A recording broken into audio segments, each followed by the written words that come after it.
Selamat pagi jemaat Tuhan yang diberkati.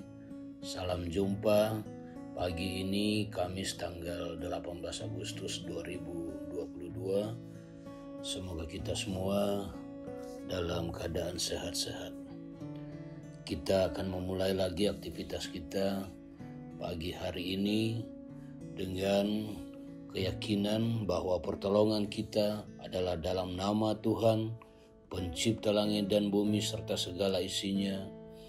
Kiranya kasih karunia Tuhan di dalam anaknya Yesus Kristus melalui perantaraan Roh Kudus menyertai kita. Amin. Mari berdoa untuk pembacaan dan perenungan firman Tuhan. Bapa kami di surga, kami mengucap syukur atas kebaikan Tuhan yang sudah menjaga kami dalam istirahat tidur kami. Pagi ini kami rindu membaca dan merenungkan firman-Mu untuk menjadi penuntun kami sepanjang hari ini. Roh Kudus kiranya memampukan kami untuk memahami apa pesan firman Tuhan. Ampuni dosa kami ya Tuhan, agar kami layak menerima firman-Mu. Dalam nama Tuhan kami Yesus Kristus kami berdoa dan mengucap syukur. Firman Tuhan yang akan kita baca dan renungkan bersama terambil dari kitab Perjanjian Lama Bilangan 15 ayat yang ke-32 sampai ayat yang ke-36. Orang yang melanggar peraturan Sabat. Ketika orang Israel ada di padang gurun, didapati merekalah seorang yang mengumpulkan kayu api pada hari Sabat. Lalu orang-orang yang mendapati dia sedang mengumpulkan kayu api itu menghadapkan dia kepada Musa dan Harun dan segenap umat itu. Orang itu dimasukkan dalam tahanan oleh karena belum ditentukan apa yang harus dilakukan kepadanya. Lalu berfirmanlah Tuhan kepada Musa, orang itu pastilah dihukum mati. Segenap umat Israel harus melontari dia dengan batu di luar tempat perkemahan. Lalu segenap umat menggiring dia keluar tempat perkemahan, kemudian dia dilontari dengan batu, sehingga ia mati seperti yang difirmankan Tuhan kepada Musa. Tema renungan kita pagi hari ini adalah dihukum karena melanggar hukum. Dihukum belana unteng kai atoran. Saudaraku jemaat Depok yang diberkati Tuhan. Saat saya membaca kitab Bilangan pasal 15 ini, saya merenung betapa beratnya konsekuensi atau akibat yang harus diterima oleh seorang Israel yang adalah umat Tuhan. Akibat melanggar aturan yang telah ditetapkan Tuhan melalui hambanya Musa. Ketentuan tersebut diperintahkan Tuhan untuk ditaati agar umat Israel tetap memperoleh kehidupan dari Tuhan. Salah satu dari ketentuan itu adalah bahwa umat Israel harus berhenti pada hari Sabat untuk beristirahat dan merenungkan segala kebaikan Tuhan. Bacaan kita menceritakan seorang yang kedapatan melanggar kekudusan hari Sabat.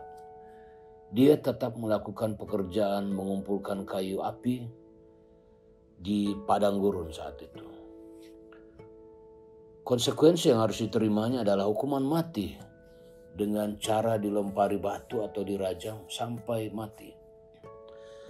Dalam kehidupan kita sehari-hari juga ada aturan-aturan yang kita harus pedomani dan taati.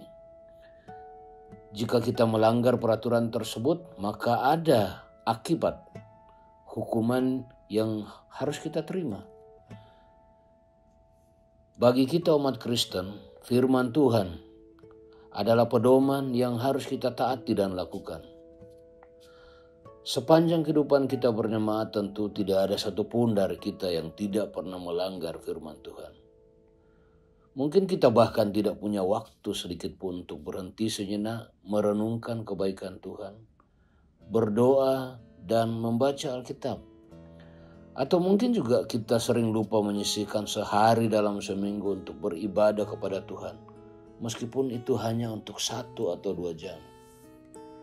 Kekhawatiran akan hidup berkekurangan dan mungkin kecintaan akan hal-hal yang sifatnya duniawi membuat kita sering juga tidak taat akan perintah Tuhan. Apa yang dialami umat Israel, sebagaimana yang kita baca dan renungkan tadi, menjadi pelajaran bagi kita untuk tetap setia dan taat akan perintah Tuhan, agar kita terhindar dari hukuman Tuhan dan agar sepanjang hidup kita mengalami penyertaan Tuhan. Terpujilah Tuhan. Amin.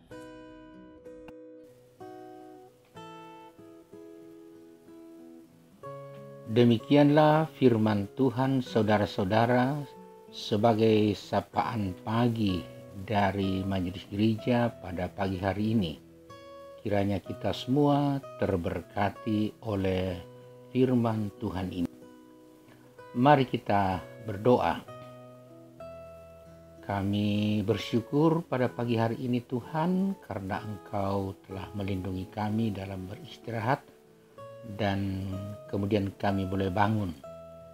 Terlebih syukur kami karena sebelum menjalani hari ini Engkau sudah memperdengarkan firman-Mu kepada kami yang mengingatkan kami bahwa patutlah kami dihukum jika melanggar hukum, seperti ajaran-Mu kepada anak-anak-Mu pada zaman dahulu kala.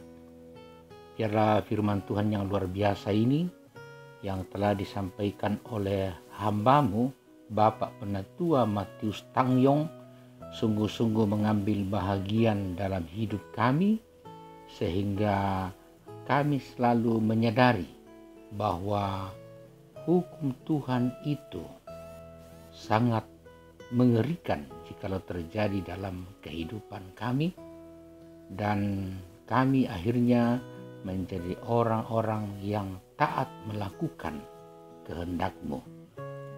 Bapa di surga, biarlah hari ini kami jalani dalam ketaatan kepada-Mu dan selalu menyadari akan kebenaran-Mu, sehingga segala hormat hanya puji bagi-Mu semata. Selain kami bersyukur karena firman-Mu yang telah menyapa kami juga bersyukur karena pada hari ini 3 orang yang kami kasihi boleh bertambah usianya. Itulah Bapak Alexander Pasangallo, Leonardo Karunia Menteng, dan Ibu Grace Dekayanti Ponganan.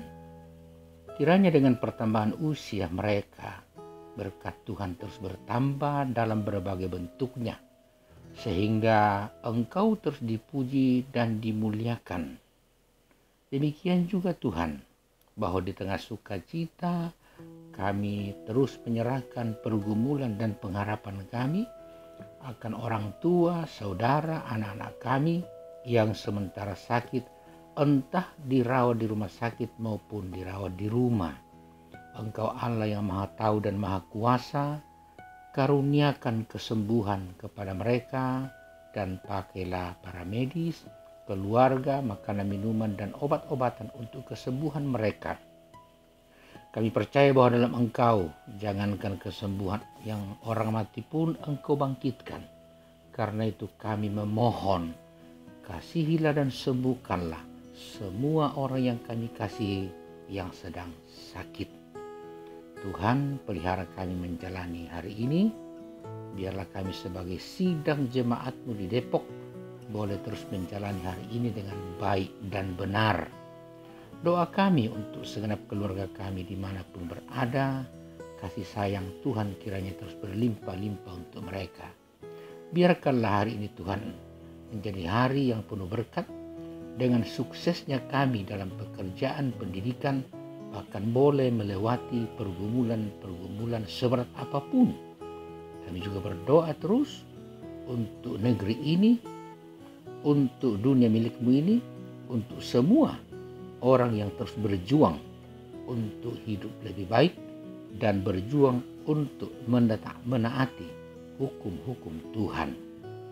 Ya Bapa, untuk segala yang tidak berkenan kepada-Mu, ampunilah kami. Lalu terima syukur kami dalam nama Yesus Kristus Tuhan. Amin. Sidang jemaat yang kekasih, demikianlah sapaan pagi dari Majelis Gereja. Kiranya kita semua terberkati, teristimewa lewat firman Tuhan yang luar biasa telah disampaikan oleh hambanya. Karena itu jalanilah hari ini dengan selalu taat pada Tuhan, dan yakinlah berkat-berkat Tuhan akan terus berlimpah, dan terimalah berkat Tuhan. Tuhan memberkati engkau dan melindungi engkau. Tuhan menyinari engkau dengan wajah-Nya dan memberi engkau kasih karunia. Tuhan menghadapkan wajah-Nya kepadamu dan memberi engkau damai sejahtera. Amin. Salama laku kita solanasang, Tuhan selalu menyertai kita. Salama.